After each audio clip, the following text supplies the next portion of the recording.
Just when you all thought I would be the only one that didn't send in the slides, and here they are.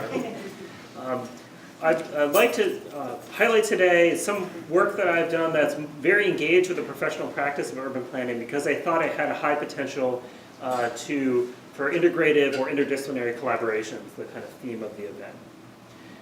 And so in the realm of land use planning, we're all well aware of the urban land uses that dominate not only the US, but now growing parts of the world, the old paradigm, so to speak.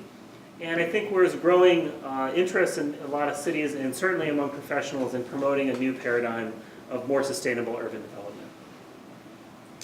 However, for various reasons, even a sustainable city, there's going to be a lot of different neighborhoods, a lot of different land use types. And so we need a mechanism to define and compare different development types. And so the way that professionals have created to do that is through new scenario planning tools. And so this slide is taken directly from a leading consultant in this area, and it explains the conceptual structure of how it works. This is planning, meaning proactively proposing what should happen in a place. They begin with a palette of buildings, they combine them into development types. We can think of that as a type of neighborhood. They use GIS to paint and analyze it, and so for different options can compute different evaluation criteria. Had to squeak in a citation. My forthcoming book will hopefully make this mainstream in our field. Great, modest goals. So where does research come in with this?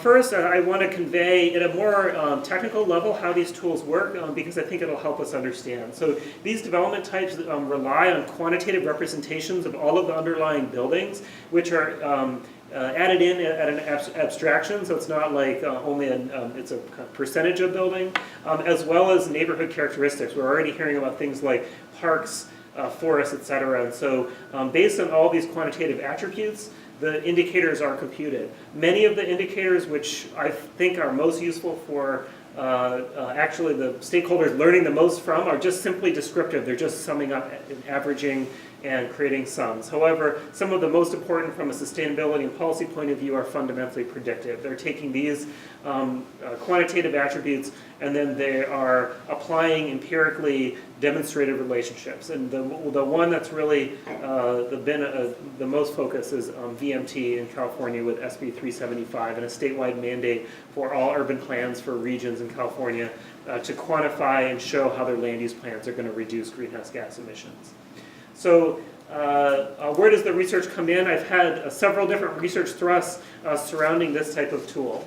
The first is looking at how can we expand the scope of evaluation indicators beyond the narrowly construed ideas that practitioners are focused on, land use, housing mix, CO2 emission, to encompass greater social outcomes, and had limited success doing that. One finding is a lot of the empirical research relies on variables that are incompatible with these models or that are missing from a planning universe.